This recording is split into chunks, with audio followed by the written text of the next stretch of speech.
out the hood, mud like it. I smoke good, narcotics. YouTube, what it do? We back with another one. So you're right into it.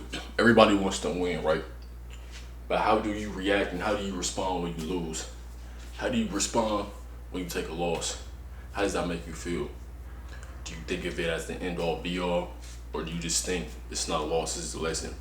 Losses in relationships, losses in tangible things, money, jewelry, cars, those are all lessons. And they may hold you back and hinder you from accomplishing what you need to accomplish, getting from point A to point B or from paying a bill. But all those losses are rooted lessons. You don't need to take a loss and think of it as the end all be all or this is going to be the end of me. No, because when losses occur, those are when the winners really rise to the occasion. Every winner has to lose. You can't spell million without a few L's in it. So if you are expecting to be a multi-millionaire, you want to be a millionaire, be expected to take major L's along the way. And if you can't sustain, retain the mindset required to get over those losses, then you will never be successful. So I need you to remain positive no matter what the outcome may be. There's been times where I've been in hard situations. I don't know how I'm gonna pay my rent. I don't know how I'm gonna get out of this gym. I don't know how I'm gonna get out of jail, going to jail, having evidence.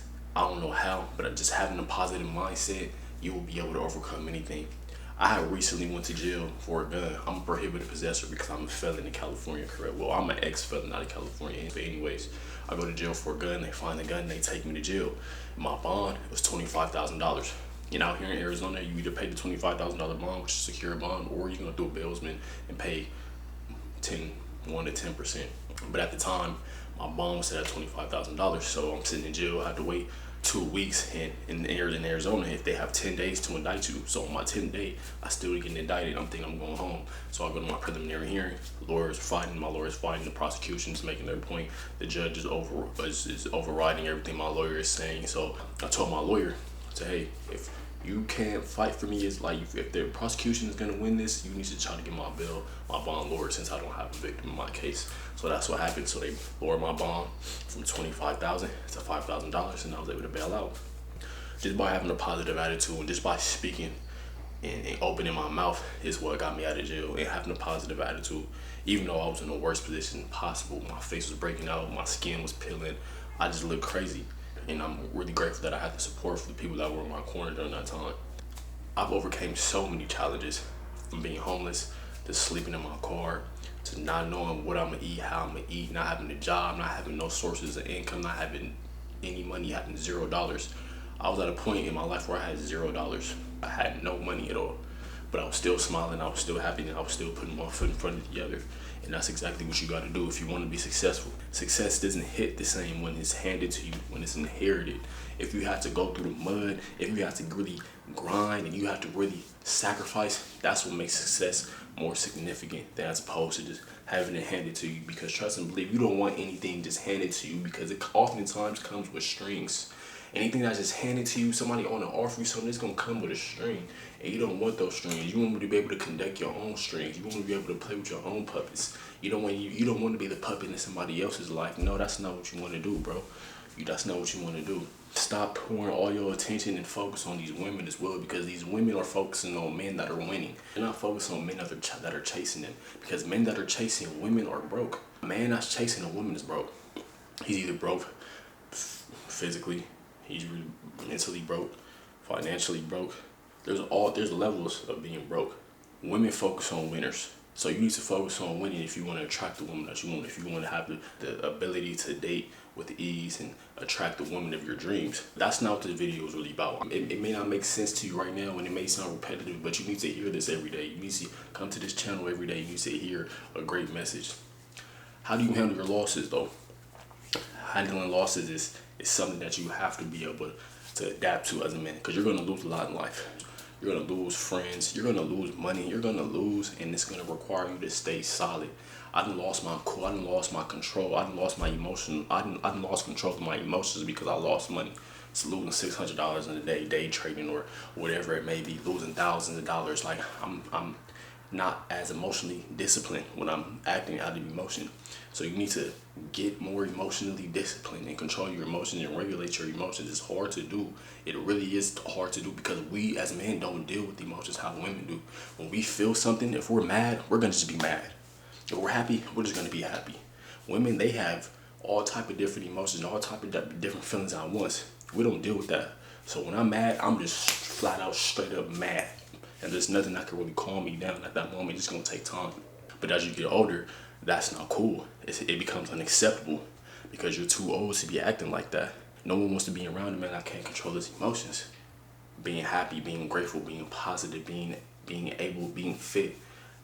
I didn't even work out today. All I did today was just walk. I just walked. Same thing I encourage you to do. If you don't hit the gym, if you don't hit weights, just walk and you'll feel a lot better. And walking is a good workout too. You'll burn a lot of calories, especially where I'm at. It's hot. So I'm sweating just off of the sun just being extremely hot. Everybody has their time, and your time will come. You can't rush when you're supposed to have something. You'll never have it. You'll never know what it could have been like for you if you would have just waited. You know, we always hear about the shoulda, coulda, woulda, and we always hear people talk about what they could have had, what they should have had, and that's because people rushed. They weren't patient enough to stay down until they came up. And that's exactly what you need to do.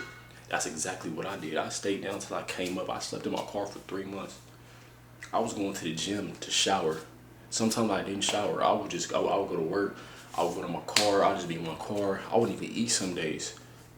And then I would just go to work, again, wearing the same clothes. And then I'd shower the next day, or whatever the case may be. And I didn't like showering at the gym. Just come to the gym to shower. Sometimes I'd even work out. But it forced me to work out though. It forced me to work out. And that was the beauty of sleeping in my car and not having anywhere else to go. I didn't have anywhere to go. I have no family out here. I could have went back home to California and drove 5 hours, but I'm like, I'm not doing that. I don't want any signs of retreat. I'm burning. I'm not going back. You can't go back. You gotta just keep going forward. Keep going forward because it's not the end of the world. It's not the end of the world. God will make a way for you. You can make a way for you, but God will make the way for you. You just have to execute because God is intangible. You are the tangible being. So you make it happen. Will make it happen. You can make it happen. But you need to be doing some deep, meaningful work. Sometimes doing the work that isn't instantly rewarding is the work that is gonna be the best work that you could possibly do. I'm creating content. I'm making these videos for you guys. I'm not seeing instant results. I'm not getting a whole bunch of views. Actually, I am getting a lot of views. My channel was going crazy. I'm getting so many views. I'm going viral on the internet. Let me not speak like that onto myself because that's not what I want you to do. The life you want is in the work that you're avoiding. The life that you want is in the work that you're avoiding. And having a woman by your side, if you have a woman, cherish her, hold on to her, especially if she's the woman that she's motivating you, she's pushing you to do good, she sees something in you. Like that's the type of woman that you need in your life. That's the woman you take care of. That's the woman you do anything for. I'm just talking to myself with the camera recording, and I'm editing it and I'm posting it on my YouTube with hopefully to catch somebody's attention. And if not, so be it. I'm just gonna keep going, one day at a time, one day, just one day, and the next thing you know, boom. I'm in a trade right now, and it's not doing too good, but that's what it's about. Life is all about wins and losses. I used to walk around my house, my apartment, because I live in a studio apartment. I would just walk around in circles, like, and just talk, like, and give TED Talks to myself and, like, act like I'm in an auditorium with, like, 20, 30,000 people and just be speaking whatever I can think of and just talk. And that's what I'm doing here. This is as genuine and authentic as it's going to get because I don't have a script. I brainstorm and I have ideas that I jot down, but I don't even go off of that. I just go in here and I just pour my heart out to y'all. Like we're having a conversation, me and you. You sitting here listening to me talk, I can't hear you talk. I can't hear your thought. I don't know what you're thinking. I don't know what you're saying behind your computer screen, your phone screen, nothing like that. But I'm just talking to you. I'm keeping it as genuine as possible. We all on the grind. We all trying to make it. But what do you really want? What do you really want to be rich for? What do you really want money for though? You can't hold any value to anything tangible. You can't. You gotta hold value to yourself, to your character, your dignity, your respect. Those are things that money cannot buy.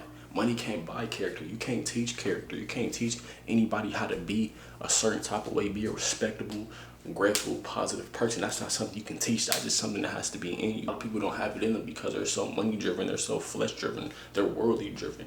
And they'll have those worldly things. They'll have them, but on the inside, they're broken.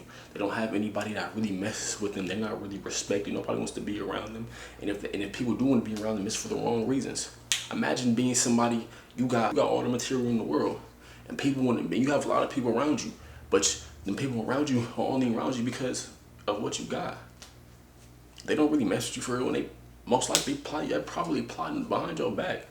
But your family, you ignoring your family, you brushing your family off and doing all that type of stuff. God is gonna strike you. You later down the line, you gonna be wiped completely out, and you're not gonna be able to do anything else. That's when you completely lose. When God strikes down on you, that's when you lost. Well, you're no longer God's child, or you're no longer under God's provision, because that's a real thing too. People lose God's provision. That's why they out here just straggling. They just wandering around. They're drifters because they lost God's provision, and they belong to the devil now. The devil done sold you a dream. You bought it, and you lost God's provision.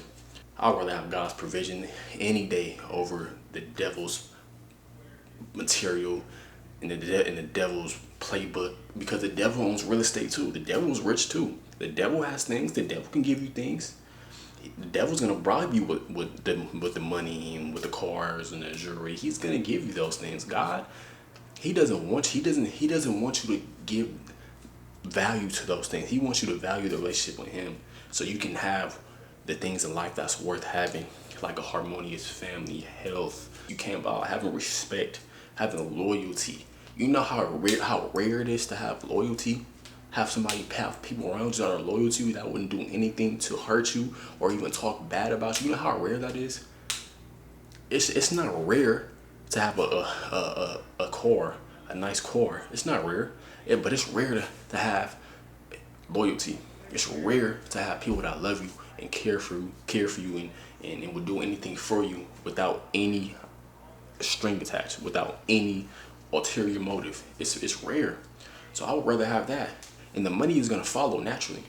I may not be the richest as the devil, but at least I have harmony. At least I have harmony with my family.